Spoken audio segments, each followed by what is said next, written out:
Hello. take it out. Hello. Okay. Hello, sir. Good morning, sir. Hello, sir. Good morning, sir. Good morning, good sir. Morning, good morning, Good morning, sir. Good morning, Good morning, sir. Good Good morning, morning, sir. Good morning, Good morning, sir. Good morning, Good morning, sir. Good morning, Good morning, sir. Good morning, good morning. आज तो sir smart लग रहे हैं। हाँ, morning sir. आज जो है आपको पढ़ना है प्रबलित कंक्रीट धरन की श्रेणियाँ। Yes sir. प्रबलित कंक्रीट यस धरन की सर। श्रेणियों में जो आप तनन इस्पात डालते हैं, जो प्रबलन इस्पात डालते हैं तनन क्षेत्र में, वह बाजार में मानक रूप में मानक व्यास की छड़ों के रूप में मिलता है। मतलब जो उसका डायमीटर होता है उसके हिसाब से मिलता है। और छड़ों की संख्या घटाने बढ़ाने पर और उपयुक्त मानक व्यास की छड़ें चयन करने पर खंड में गणना के अनुसार एकदम सही इस्पात नहीं डल पाता है। एकदम सही इस्पात नहीं डल पाता है और एग्जैक्ट मात्रा में सही इस्पात नहीं डल पाता है और व्यवहारिक रूप से ये पॉसिबल भी नहीं हो पाता है कि एकदम सही इस्पात डल पाए। राइट। इसके लिए इसके लिए संतुलित खंड प्राप्त करने के लिए कंक्रीट और इस्पात में अधिकतम अनुमेय प्रतिबल एक साथ उपजते हैं। राइट। मतलब कंक्रीट में और इस्पात में अधिकतम अनुमेय प्रतिबल एक साथ उपजते हैं और इस्पात का प्रतिशत निश्चित रहता है। ये माइक बंद करो भाई, माइक बंद करिए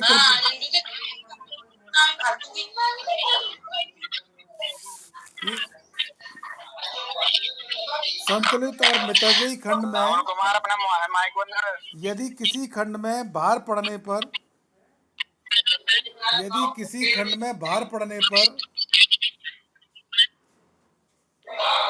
कंक्रीट तथा प्रबलन इस्पात दोनों में अपने अपने अधिकतम अनुमेय प्रतिबल एक साथ उपजते हैं और उस खंड को संतुलित खंड कहते हैं और इसे मितव्ययी खंड भी कहते हैं।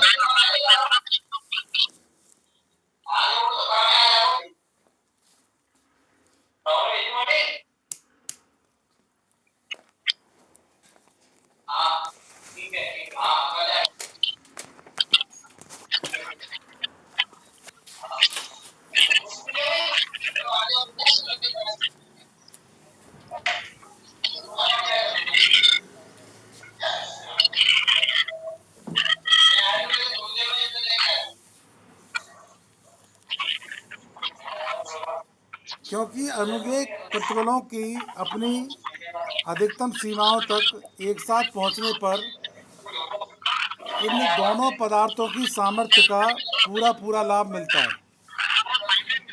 संतुलित खंड में चरम भार पर दोनों दोनों पदार्थ कंक्रीट तथा इस्पात एक साथ विफल होंगे। मतलब संतुलित खंड अगर है तो दोनों अपनी अनुमेय प्रतिबल की सीमा पर एक साथ पहुंचेंगे और चरम भार पर दोनों पदार्थ एक साथ विफल होंगे। इसे संतुलित विफलता कहते हैं। राइट। उदाहरण के तौर पर यदि कंक्रीट तथा इस्पात में अधिकतम अनुमत प्रतिबल 5 न्यूटन पर एम स्क्वायर और 140 न्यूटन पर एम स्क्वायर निर्धारित है तो संतुलित खंड में कंक्रीट कंक्रीट एक साथ मतलब कंक्रीट का और इस्पात का अधिकतम अनुदैर्ध्य प्रतिबल क्रमशः 5 न्यूटन पर एम स्क्वायर और कंक्रीट में 140, इस्पात में 140 न्यूटन पर एम स्क्वायर है, तो संतुलित खंड में कंक्रीट 5 न्यूटन पर एम स्क्वायर का अनुदैर्ध्य प्रतिबल ग्रहण करेगी। उसी समय तनन इस्पात भी अपनी अधिकतम अनुदैर्ध्य सीमा 140 न्यूटन पर एम स्क्वायर पर पहुंच जाएगा। ये हल्ला क्यों हो रहा है भाई? शांत रहिए।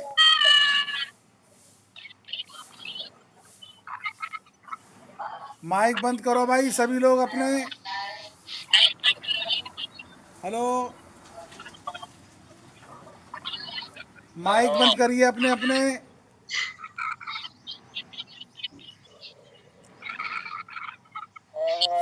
संतुलित खंड में क्रांतिक बल शून्य अक्ष और उदासीन अक्ष, वास्तविक उदासीन अक्ष दोनों एक ही जगह पर होती हैं और ऐसे खंडों में इस्पात का प्रतिशत स्थिर रहता है और खंड की आप CNA बल शून्य रेखा या उदासीन अक्ष निकालने का फॉर्मूला होता है x = m सिग्मा CB बटे m sigma CB plus into D बटे m sigma CB plus sigma ST। और MR निकालने के दोनों फार्मूले एप्लीकेबल होते हैं। पहला है MR = BS sigma CB/2 into D-XY3 और दूसरा है MR = sigma ST into AST into D-XY3।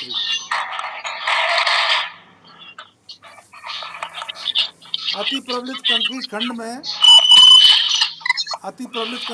को अंग्रेजी में कहते हैं under reinforced section. Under reinforced concrete section में संतुलित खंड के लिए आवश्यक इस्पात से कम इस्पात होता है। संतुलित खंड के लिए आवश्यक इस्पात से कम इस्पात डाला जाता है या होता है तो इसे अल्पप्रबलित कंक्रीट खंड कहते हैं। इस प्रकार के खंड में क्योंकि प्रबलन इस्पात का क्षेत्रफल कम होता है, अतः इस्पात कंक्रीट की अपेक्षा अधिकतम अनुदैर्ध्य प्रतिबल पहले ग्रहण कर लेता है। इसमें अल्पप्रबलित कंक्रीट खंड में इस्पात कंक्रीट की अपेक्षा अपना अधिकतम अनुदैर्ध्य प्रतिबल पहले ग्रहण कर लेता है। इस प्रकार धरन इस्पात में पहले विफल होगी। अल्पप्रबलित कंक्रीट में खंड में तनन विफलता होती है।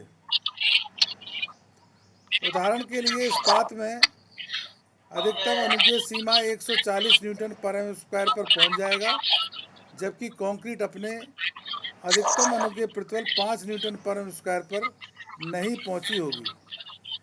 अल्पप्रबलित कंक्रीट खंड में वास्तविक बल शून्य रेखा ANA क्रिटिकल NA से ऊपर स्थित होती है। अल्पप्रबलित कंक्रीट खंड की पहचान करने के लिए वास्तविक और क्रांतिक दोनों बल शून्य रेखाएं निकाली जाती हैं और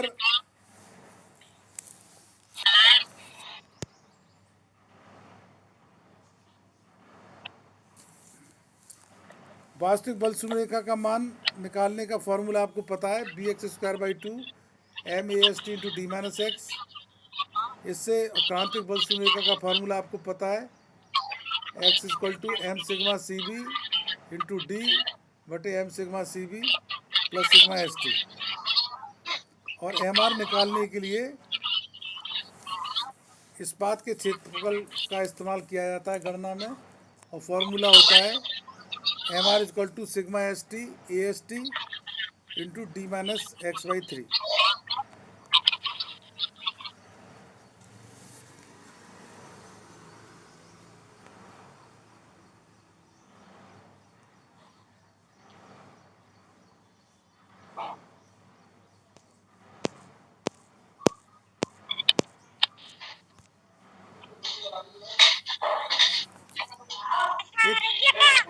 चार लड़कों के माइक खुले हुए हैं ना, बंद करिए। हेलो। इसके बाद इसमें x का मान जो रखा जाता है वो वास्तविक बल शून्य रेखा का मान रखा जाता है। और इसके बाद है तीसरा श्रेणी होता है खंड का अति प्रबलित खंड। इसमें संतुलित खंड के लिए आवश्यक इस्पात से अधिक मात्रा में तनन इस्पात डाला गया होता है। और अति प्रबलित कंक्रीट खंड में कंक्रीट इस्पात की अपेक्षा अपना अधिकतम अनुज्ञेय प्रतिबल पहले ग्रहण कर लेती है, अर्थात कंक्रीट में प्रतिबल अपनी अधिकतम अनुज्ञेय सीमा 5 न्यूटन पर एम स्क्वायर पर पहले पहुंच जाएगा, जबकि इस्पात अपने अधिकतम अनुज्ञेय प्रतिबल 140 न्यूटन पर एम स्क्वायर पर नहीं पहुंचा होगा। इस प्रकार का धरण कंक्रीट में पहले विफल होगा। इसे संपीड़न या कंप्रेशन विफलता कहते हैं। और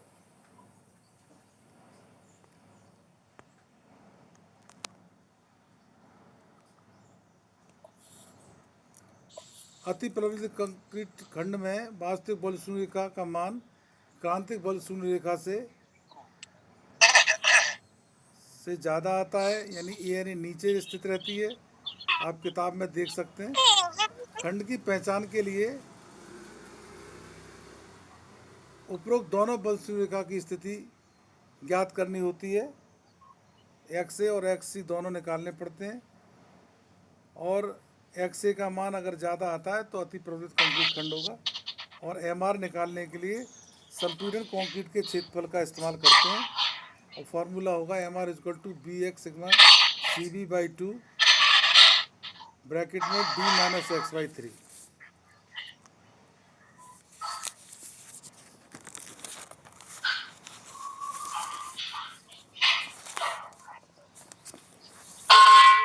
इसके बाद आप जानते हैं अल्प और अति प्रबलित कंक्रीट खंडों में दोनों पदार्थ कंक्रीट और इस्पात में से किसी भी एक पदार्थ का पूर्णतः सदुपयोग नहीं होता है।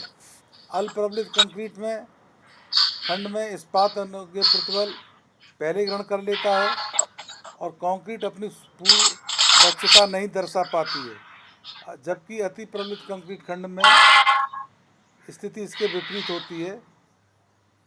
चरम सीमा आने पर अति प्रबलित कंक्रीट खंड में कंक्रीट पहले विफल होती है।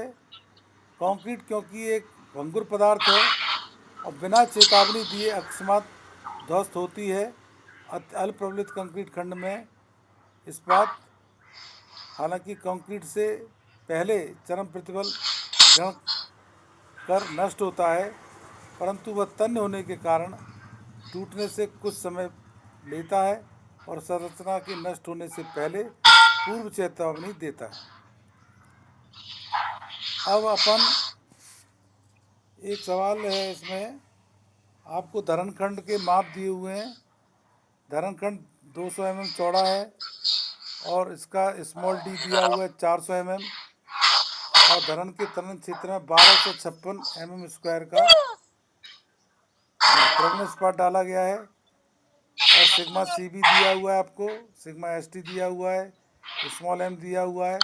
आपको पता करना है धरणखंड अल्प प्रबलित है या अति प्रबलित। चूतिया